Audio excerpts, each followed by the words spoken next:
Everyone, video को start करने से पहले मैं एक चीज़ के बारे में बात करना चाहती थी। एक्चुअली नेक्स्ट डे रिकॉर्ड की है मैंने वीडियो। तो मेरे को एक कमेंट रिसीव हुआ, अभी देखा मैंने उस कमेंट को, तो मैंने सोचा कि इसके ऊपर एक वीडियो बनाती हूँ और इसमें ही ऐड कर दूँगी आज की वीडियो में। तो उस लड़की ने मुझे बोला कि 12 बजे ब्रेकफास्ट, इट्स फ़नी, आप किसी और प्लैनेट से हो क्या? फ़र्स्ट ऑफ़ ऑल नहीं, ऐसा नहीं है। तो पता है बात क्या है कि मैं इंटरमिटेंट फ़ास्टिंग करती हूँ। अगर आपको पता है कि इंटरमिटेंट फ़ास्टिंग क्या होती है, तो उसकी अलग-अलग ईटिंग विंडोज़ होती हैं, ठीक है? मैं करती हूँ जिसमें मैं 8 आवर्स ईटिंग पीरियड रखती हूँ और मेरा जो बाकी 16 बचा हुआ आवर्स है वो मेरा फ़ास्टिंग में जाता है, ठीक है? इसको थर्ड विंडो है ये वाली। तो आप इसके बारे में थोड़ा और पढ़ सकते हैं, और आपको इसके बारे में पूरी वीडियो चाहिए कि क्या होती है इंटरमिटेंट फ़ास्टिंग, तो मैं उस पे भी अगर आप कहोगे तो वीडियो बना दूँगी। तो ये जो 8 घंटे का ईटिंग पीरियड है ना, इसमें पहला मील जो होता है वो 12 बजे होता है और आखिरी मील 8 बजे होता है। अगर आप पहले से मेरी सारी वीडियोस देखते आ रहे हो तो आपको एक चीज़ ही पता होगी कि मैंने पहले भी अपनी एक वीडियो में कहा था कि मेरे को ज़्यादा अप्रोप्रिएट ये लगता है कि 6 बजे डिनर कर लो, लेकिन वो चीज़ मेरे लिए पॉसिबल नहीं है। उसका कारण ये है कि मैं अपनी स्टडीज़ जो है वो घर से कर रही हूँ, तो मैं कहीं बाहर वगैरह इतना जाती नहीं हूँ और मैं लेट नाइट तक स्टडीज़ करती हूँ।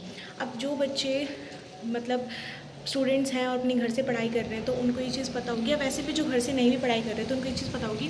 कुछ बच्चे ऐसे होते हैं जो सुबह जल्दी उठकर पढ़ना ज़्यादा प्रेफर करते हैं, और कुछ बच्चे ऐसे मिलेंगे जो सोचते हैं कि लेट नाइट तक स्टडीज़ करेंगे। तो आई एम द वन जो ये सोचती है कि रात को पढ़ना मेरे लिए ज़्यादा सही है, क्योंकि मुझे उस समय एकदम शांति अच्छी लगती है, मतलब मैं रात को पढ़ सकती हूँ। तो वही बात है, मैं 2-3 बजे 1 बजे तक पढ़ती हूँ, तो अगर मैं 6 बजे अपना डिनर कर लूँगी तो रात को मुझे दोबारा से भूख लग जाएगी, और मैं कहीं जाती नहीं हूँ, तो मैं आराम से अपने 9 बजे तक उठ जाती हूँ, अपना वर्कआउट करती हूँ, शावर लेती हूँ। करते करते ना कब 11 बज जाते हैं पता ही नहीं चलता। फिर वही अपना ब्रेकफास्ट की प्रिपरेशन करना, ब्रेकफास्ट करना, 12 मेरे लिए इतनी जल्दी बज जाते हैं कि पता ही नहीं चलता। और मैंने ये कहीं नहीं कहा कि 12 बजे ही ब्रेकफास्ट करना है। यार, जैसा आपको ठीक लगे आप वैसा करो। मैंने यही बोला था कि इंटरमिटेंट फास्टिंग अगर आपको, आप देख लो, आपको एक 8 घंटे की करनी है, 10 घंटे की करनी है, 12 घंटे की करनी है, 6 घंटे की करनी है, तो जो भी टाइम आपके लिए फेवरेबल हो, जो भी आपको सही लगे, आप उस हिसाब से करो। अगर आपको लगता है कि आप 8 घंटे का ईटिंग पीरियड कर रहे हो, तो उसके अंदर आप 10 बजे खाना खा लो या सुबह 9 बजे खाना खा लो, तो आप डिनर 5 बजे कर सकते हो, 6 बजे कर सकते हो, तो आप वैसे कर लो जैसा आपको ठीक लगता है। ऐसा नहीं है कि मैं किसी और दुनिया से हूँ कि सिर्फ मैंने ही ऐसा किया है। बहुत से लोग करते हैं ऐसे, जो भी मतलब जो जॉब करते हैं, कॉलेजेस जाते हैं, स्कूल जाते हैं, हो सकता है उनके लिए ये नहीं हो, तो मत करो इंटरमिटेंट फास्टिंग। और कर रहे हो तो फिर आप 8 आवर्स की कर लो, 10 आवर्स की कर लो, 12 की कर लो, और जैसे भी आपको ठीक लगे। आप जल्दी सोने वाले हो तो आप जल्दी खाना खा के सो जाओ। तो जैसा ठीक लगे आप वैसा कर सकते हो। ये कोई बहुत नेसेसिटी नहीं है कि आपको इतने बजे ही खाना है, इतने बजे ही सोना है, जैसा भी ठीक लगे आपको। तो by the way, thank you, आप मेरे वेल विशर ही हो जो आपने इतना कंसर्न किया। और बाकी आप कुछ भी आपको डाउट है, कुछ भी आप पूछना चाहते हो, तो बेझिझक होकर कमेंट कर सकते हो। Hello everyone, welcome and welcome back to my channel. तो कैसे हो आप सब? मैं भी एकदम बढ़िया हूँ। आज है डे 29 हमारी वेट लॉस जर्नी का। तो आज कोई प्रॉपर डाइट नहीं मिलने वाला है आपको, क्योंकि आज मैं कर रही हूँ ट्रैवलिंग। तो मुझे एक्चुअली बाहर किसी दूसरी सिटी में जाना है और आज ही जा कर के रात को वापस आना है। तो मैं 10 बजे करीब निकलूँगी घर से। तो मैं आपको ये बताऊंगी कि आप अगर बाहर हैं, ट्रैवलिंग कर रहे हैं, अपने घर पे नहीं हैं, तो किस तरीके से आप ज़्यादा से ज़्यादा हेल्दी खा सकते हैं, किस तरीके से आप बहुत सी बाहर की चीज़ें अवॉइड कर सकते हैं, और अगर बाहर खा पी रहे हैं तो आप क्या ऑप्शन ले सकते हैं अपने लिए। तो बने रहिए मेरे साथ और देखो मैं दिन में आज पूरे दिन क्या खाती हूँ। आप जब भी खाऊंगी तो आपको पक्का मैं दिखाऊंगी। तो अभी हम बस निकल रहे हैं। तो निकलने से पहले वैसे तो मैंने सुबह से कुछ भी नहीं खाया है, और ये एक ऑरेंज ले रही हूँ बस अभी। और अभी 10 बज रहे हैं, तो अभी मैं शायद 12 बजे अपना ब्रेकफास्ट करूँ, या जब भी करूँगी तो मैं आपको दिखाऊँगी।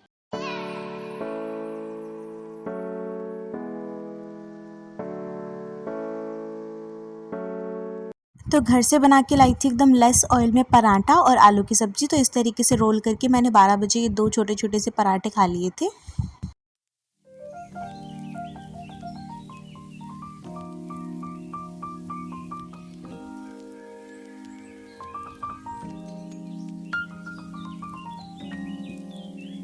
ट्रैवलिंग में मुझे बहुत अनईज़ी सा फ़ील होता है, इसलिए मैंने दोपहर में ज़्यादा कुछ खाया पिया नहीं था, बस एक नींबू पानी पिया था।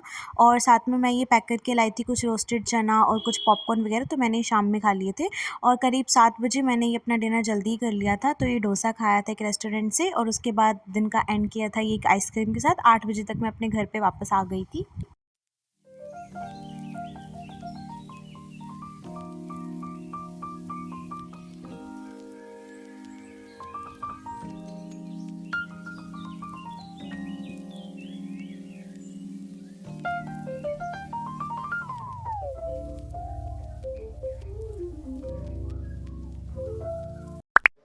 अब मैं आ गई हूँ फाइनली घर वापस। कहीं भी जाने की जितनी ज़्यादा एक्साइटमेंट रहती है ना, उतना ही ज़्यादा वहाँ पे जाके लगता है कि काश नहीं आए होते। ऐसा नहीं है कि इन्जॉय नहीं किया, लेकिन बहुत ज़्यादा थक गए। वैसे इन्जॉय करने वाली कोई ऐसी कुछ चीज़ करने गए नहीं थे। एक्चुअली मेरे भाई को लेने गए थे हम हॉस्टल से। तो हाँ, तो आज जैसा मैंने पहले भी कहा था कि आज कोई परफेक्ट कोई डाइट नहीं होने वाली, काइंड ऑफ चीट है। लेकिन चीट भी हम इस तरीके से करेंगे कि बहुत ज़्यादा अनहेल्दी चीज़ों पे स्विच नहीं करेंगे। जैसा आपने देखा, मैंने दिन में खाया सुबह सुबह मैंने 12 साढ़े 12 बजे के करीब जो था वो कार में ही ब्रेकफास्ट किया था, जो कि मैंने 2 पराठे, छोटे पराठे बनाए थे एकदम लेस ऑयल में, उसको रोल करके सब्ज़ी डाली थी, आलू की सब्ज़ी, उस तरीके से खाया था। देन उसके बाद हम ट्रैवल कर रहे थे, क्योंकि हम दूसरे सिटी नहीं, एक्चुअली दूसरे स्टेट में गए थे, राजस्थान। तो वहाँ पे क्या था कि 3.5 कुछ घंटे लग गए थे हमें। तो हमने कार में ही थे और कुछ ऐसा था भी नहीं कि बीच में रुक कर खाएं। तो मैंने दिन में वही पॉपकॉर्न और कुछ वो चना जो मैंने आपको दिखाया वही खाया था। उसके बाद मैंने पिया था, कुछ अनईज़ी सा फील हो रहा था मुझे, एक्चुअली ट्रैवलिंग में थोड़ा सा हो जाता है। तो मैंने कोई भी कोल्ड ड्रिंक वगैरह ना पी करके मैंने नींबू पानी पिया था, जो मैं रिकॉर्ड नहीं कर पाई। तो हाँ, मानती हूँ उसमें बहुत चीनी भी थी, लेकिन ठीक है, आप कोल्ड ड्रिंक्स वगैरह की जगह नींबू पानी वगैरह ऐसी चीज़ें ट्रैवलिंग में ट्राई करो कि ये सब चीज़ें लो। और फिर डिनर में मैंने खाया डोसा। घर वालों ने तो सबने नान, बटर नान, ये सब चीज़ें ली थी, लेकिन मैंने डोसा लिया। हाँ, बाहर का डोसा इतना हेल्दी नहीं होता, घर का डोसा बनाओगे आप वो बहुत हेल्दी होता है, लेकिन नान वगैरह मैदा की चीज़ों से काफ़ी अच्छा है। देन जैसा आपने अभी देखा, मैंने दिन एंड किया है अपना एक आइसक्रीम के साथ में। तो आज एकदम शुगर भी बहुत हाई हो गया मेरा, और एक तरह से काइंड ऑफ जंक हो गया है, लेकिन जंक भी बहुत ज़्यादा अनहेल्दी नहीं है। तो जब भी आप ट्रैवल करो ना, छोटी छोटी इन बातों का हमेशा ध्यान रखो कि आप ना, कम से कम आप एक टाइम, जैसे आप एक दिन के लिए कहीं जा रहे हो, तो कम से कम आप एक टाइम का अपना मील जो है घर से प्रिपेयर करके लेके जाओ। बाहर ज़्यादा मत खाओ। साथ में अगर आपको थोड़ा बहुत मन करता है तो बाहर के वेफर्स, चिप्स वगैरह ये सब लेने की जगह घर के मखाने और रोस्टेड चना और ये सब चीज़ें आप ले सकते हो, अपने साथ कैरी कर सकते हो। और बाहर की एरिएटेड जो कोल्ड ड्रिंक्स वगैरह होती हैं, ये सब लेने की जगह आप नींबू पानी या फिर फ्रेश कोई जूस वगैरह मिल रहा हो जहाँ पे, उस पे स्विच कर सकते हो। और कोकोनट वाटर ले सकते हो।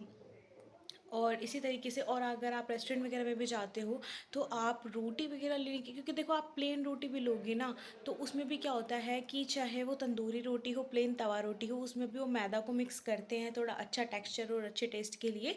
तो वो भी एकदम हेल्दी नहीं होती। तो उसकी जगह आप राइस ले सकते हो। पहले मैं एक्चुअली राइस ही मंगवा रही थी, फ्राइड राइस या फिर बिरयानी या फिर जो जीरा राइस वगैरह होते हैं, और सम दाल वगैरह। फिर मेरे को लगा कि चलो डोसा भी ठीक रहेगा, डोसा खा लेते हैं। देन मैंने डोसा ऑर्डर कर दिया था।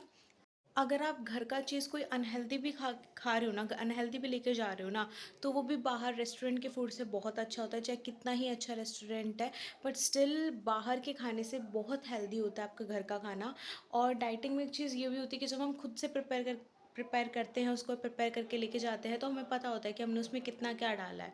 तो वो काफ़ी ज़्यादा बेटर रहता है। जैसे आज मैंने पराठे बनाए, वो पराठे मैं बाहर भी खा सकती थी, लेकिन मुझे पता है कि मैंने उसमें कितना ऑयल यूज़ किया है और कितना मेरे हेल्थ के लिए, और मैंने कौन सा क्वालिटी का ऑयल यूज़ किया है।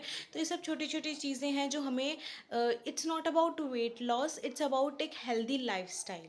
हो सकता है ज़्यादा कैलोरी इंटेक से, शुगर इंटेक से कल थोड़ा सा वेट में थोड़ा बहुत ऊपर नीचे देखने को मिले, बट इट्स ओके। फैमिली के साथ बाहर जाना, एंजॉय करना भी ज़रूरी होता है, ये सब चीज़ें, लेकिन थोड़ा हेल्थ को ध्यान में रखते हुए। और मैं ये नहीं कह रही कि आपको बाहर का खाना खाना ही नहीं है, कि हमेशा खाओ जब घर का खाओ। तो मतलब कहना मैं ये चाह रही हूँ कि अगर आप पूरा दिन बाहर रहते हैं, तो आप थोड़ा-सा घर का खा लीजिए, थोड़ा-सा बाहर का खा लीजिए। तो इस तरीके से बैलेंस बना रहेगा कि आपने एक मील जो है वो घर का खाना ले लिया, आपने एक मील जो है वो बाहर का खाना ले लिया। क्योंकि फ्रेंड्स के साथ, फैमिली के साथ कभी-कभी अकेले भी जाते हैं, तो एन्जॉय भी करना अच्छा लगता है कि चलो ठीक है, हमें इस जगह की ये चीज़ पसंद है, तो हमने वो चीज़ खा ली। लेकिन अगर मैक्सिमम टाइम आप यही ट्राई करो कि आप किसी चीज़ के लिए आपको क्रेविंग हो रही है, तो आप उस चीज़ को घर पर बना लो। ठीक है, जैसे लेट्स सपोज़ आपको आज छोले भटूरे की क्रेविंग हो रही है, आपको चीट करने का मन कर रहा है अपनी डाइट के साथ में, तो बाहर से ऑर्डर करने की जगह आप उसको खुद पे घर पे बना लो, तो वो ज़्यादा हेल्दी होगा। चाहे कितना ही अच्छा रेस्टोरेंट हो, आप सच में ये चीज़ देखना कि जितना ज़्यादा आप घर पे हेल्दी बना पाओगे, उसको बाहर कभी नहीं मिलेगा। और अगर आप पूरे दिन बाहर हो, आप घर का खाना आपके लिए पॉसिबल नहीं है लेकर जाना, मतलब आपके पास कोई रास्ता ही नहीं है, आपको बाहर ही खाना पड़ेगा। तो पूरा दिन आप बाहर का जंक वगैरह ये सब मत खाओ, ट्राई करो कि आप ज़्यादा से ज़्यादा बाहर भी हेल्दी चीज़ें खा सको।